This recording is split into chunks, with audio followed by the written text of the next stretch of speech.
नमस्कार। आज हम एक ऐसे सवाल पर गौर कर रहे हैं जो कई परिवारों के लिए बहुत मायने रखता है। क्या भारत में kidney failure, stroke, Alzheimer, Parkinson's या मल्टीपल स्क्लेरोसिस जैसी गंभीर बीमारियों का पता चलने के बाद भी हेल्थ इंश्योरेंस लेना मुमकिन है? अक्सर लगता है कि शायद अब बहुत देर हो चुकी है। जी, ये एक आम धारणा है, पर पूरी तरह सच नहीं है। आज हम इसी पर थोड़ी खुलकर बात करेंगे। जो भी जानकारी है हमारे पास, उसके आधार पर देखेंगे कि इन स्थितियों में बीमा की असलियत क्या है, कौन सी रणनीतियां काम आ सकती हैं और कौन सी पॉलिसीज वाकई में मददगार हो सकती हैं। तो सबसे पहले ये जो क्रिटिकल इलनेस प्लान्स होते हैं, इनमें अक्सर दो शर्तें होती हैं। एक 90 दिन की प्रतीक्षा अवधि और दूसरी 30 दिन की उत्तरजीविता शर्त। ये थोड़ा कंफ्यूज करती हैं। ये क्या है असल में, थोड़ा आसान भाषा में समझाएंगी? हाँ बिल्कुल, देखिए 90 दिन की जो वेटिंग पीरियड है उसका मतलब सीधा सा है कि पॉलिसी लेने के पहले 90 दिनों में अगर कोई लिस्टेड गंभीर बीमारी डायग्नोज होती है तो क्लेम नहीं मिलेगा। ये इसलिए ताकि लोग सिर्फ डायग्नोसिस के तुरंत बाद पॉलिसी ना खरीदें।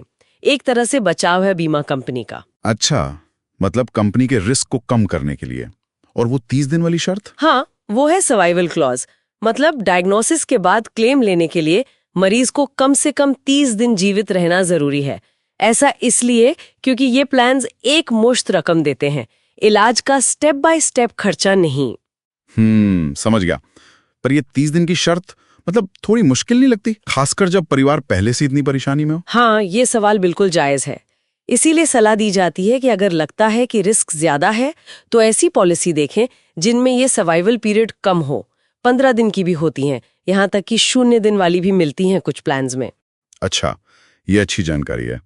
चलिए अब जरा खास बीमारियों पर आते हैं, जैसे किडनी फेलियर या ESRD। इसका खर्चा तो बहुत ज्यादा होता है शायद। जी हाँ, काफी ज्यादा। ट्रांसप्लांट के बाद भी जैसे आपने कहा, वो महीने का 15,000 20,000 का खर्च तो लगा ही रहता है, दवाइयों का, टेस्ट्स का। तो ऐसी स्थिति में क्या बीमा मिल सकता है डायग्नोसिस के बाद? हाँ, मिल सकता है। कुछ प्लान्स हैं, जैसे AC ECHO का प्लैटिनम हेल्थ प्लान है। वो कहते हैं कि अगर आपने पहले से बताया है कंडीशन के बारे में तो 0 वेटिंग पीरियड हो सकता है। ICICI लोम्बार्ड और न्यू इंडिया इंश्योरेंस भी ट्रांसप्लांट और डायलिसिस कवर करते हैं। फिर HDFC ERGO का क्रिटिकल इलनेस प्लान है, वो किडनी फेलियर के लिए एक मुश्त रकम देता है। ओके, पर इसमें सबसे जरूरी क्या है? सबसे जरूरी है ईमानदारी। अपनी सारी मेडिकल हिस्ट्री जो भी है सच सच बतानी होगी, नहीं तो बाद में क्लेम रिजेक्ट होने का डर रहता है। सही बात है। और सरकारी योजनाएं, उनका क्या रोल है यहाँ, जैसे PMJY? वो भी महत्वपूर्ण है। PMJY गरीब परिवारों के लिए 5 लाख तक का कवर देती है। PMNDP के तहत सरकारी अस्पतालों में मुफ्त डायलिसिस की सुविधा है और कुछ राज्य सरकारें भी मदद करती हैं। जैसे राजस्थान में RAI योजना है, वो ट्रांसप्लांट के लिए 15 लाख तक देती है। लेकिन ये समझना होगा कि गंभीर बीमारियों का खर्च लंबा चलता है, तो अक्सर एक प्राइवेट बीमा की जरूरत पड़ ही जाती है। अच्छा, किडनी फेलियर के बाद स्ट्रोक और पैरालिसिस की बात करें, इनका कवरेज कैसा रहता है? ज्यादातर क्रिटिकल इलनेस प्लान्स में स्ट्रोक कवर होता है, लेकिन वही 90 दिन की वेटिंग और 30 दिन की सर्वाइवल वाली शर्तें यहाँ भी लागू होती हैं।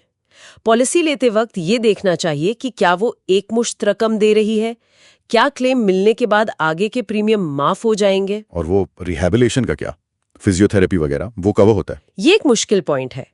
पुनर्वास यानी रिहैब का कवरेज बहुत ही कम प्लान्स में मिलता है।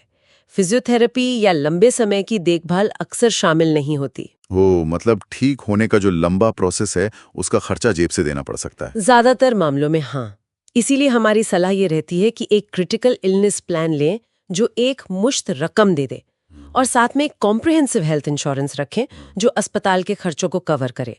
एक कॉम्बिनेशन बेहतर रहता है। हाँ, और ये भी ध्यान रखें कि अगर स्ट्रोक खुद को पहुंचाई चोट या ड्रग्स अल्कोहल की वजह से हुआ है तो कवर नहीं मिलेगा। ठीक है, अब आते हैं अल्जाइमर और पार्किंसंस पर। ये न्यूरो डिजेनरेटिव बीमारियां हैं। कुछ साल पहले तक तो इनका कवर मिलना लगभग नामुमकिन था। क्या अब कुछ बदला है? हाँ, बिल्कुल बदला है, और ये बहुत राहत की बात है। IRDAI जो रेगुलेटर है, उसने 2020 में एक आदेश दिया था। उसके बाद से सभी बीमा कंपनियों के लिए जरूरी हो गया है कि वो मानसिक बीमारियों और न्यूरो डिजेनरेटिव कंडीशंस जैसे अल्जाइमर, पार्किंसंस, इनको कवर करें। अरे वाह, ये तो बहुत ही अच्छी खबर है। तो कौन सी योजनाएं हैं जो इन्हें कवर कर रही हैं? कॉम्प्रिहेंसिव प्लान्स में देखें तो मणिपाल सिग्ना का सिक्योर हेल्थ, निवा बूपा का health premier, SBI general, Reliance, ये सब अल्जाइमर्स, पार्किंसंस और मेंटल इलनेस के लिए हॉस्पिटलाइजेशन कवर करते हैं। और क्रिटिकल इलनेस पॉलिसीज में HDFC ERGO, care CI, star critical illness, multipay, इनमें भी इनका कवर मिलता है। लेकिन क्या इसमें सब कुछ कवर होता है, जैसे डॉक्टर की रेगुलर विजिट्स या घर पर देखभाल? नहीं, ये जरूरी नहीं। ओपीडी कंसल्टेशन और घर पर लंबे समय तक देखभाल, जिसे होम केयर कहते हैं, वो हर प्लान में शामिल हो ऐसा नहीं है। ये पॉलिसी लेते समय ध्यान से देखना पड़ेगा। और आखिर में बात करते हैं मल्टीपल स्क्लेरोसिस यानी एमएस की। ये शायद उतनी कॉमन नहीं है, पर जिन्हें होती है उनके लिए बहुत मुश्किल होती है। बिल्कुल, एमएस एक ऑटोइम्यून बीमारी है, धीरे धीरे बढ़ती है, इलाज महंगा है और मरीज और परिवार के लिए भावनात्मक रूप से भी बहुत थका देने वाली होती है। इसके लिए भी अब कुछ विकल्प मौजूद हैं। केयर हेल्थ का एक खास एमएस कवर आता है 3 लाख रुपए तक का। इसमें ओपीडी, डायग्नोस्टिक्स भी शामिल हैं और प्री पॉलिसी चेकअप भी नहीं चाहिए होता। अच्छा, और टाटा एआईजी के क्रिटिकल इलनेस प्लान्स में एमएस शामिल है।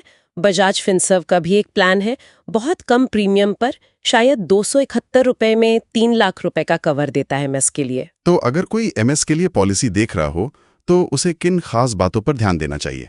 कुछ चीजें जरूर देखें, जैसे पॉलिसी में खर्चों पर कोई सब लिमिट ना हो, मतलब कमरे का किराया, डॉक्टर की फीस पर अलग से कैप न लगा हो। ओपीडी राइडर अगर मिल जाए तो बहुत अच्छा, क्योंकि इसमें डॉक्टर के पास बार बार जाना पड़ता है।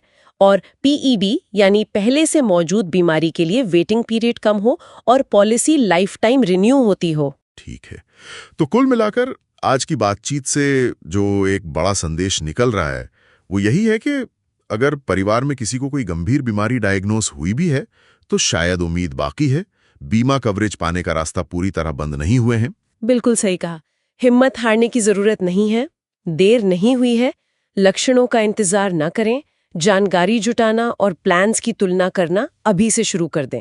आजकल तो ऑनलाइन टूल्स भी हैं, जैसे इंश्योरबज़ एआई का जिक्र आया था, जो आपकी मेडिकल हिस्ट्री के हिसाब से सही पॉलिसी ढूंढने में और वो जो मुश्किल शर्तें होती हैं ना, उनको पहचानने में मदद कर सकते हैं। हाँ, टेक्नोलॉजी का फायदा उठाना चाहिए। तो एक बात तो साफ है, स्वास्थ्य संकट कभी बताकर नहीं आता, लेकिन उसकी वित्तीय तैयारी तो की जा सकती है। बिल्कुल, और तैयारी करते समय ना सिर्फ अस्पताल के बिल के बारे में नहीं सोचना चाहिए।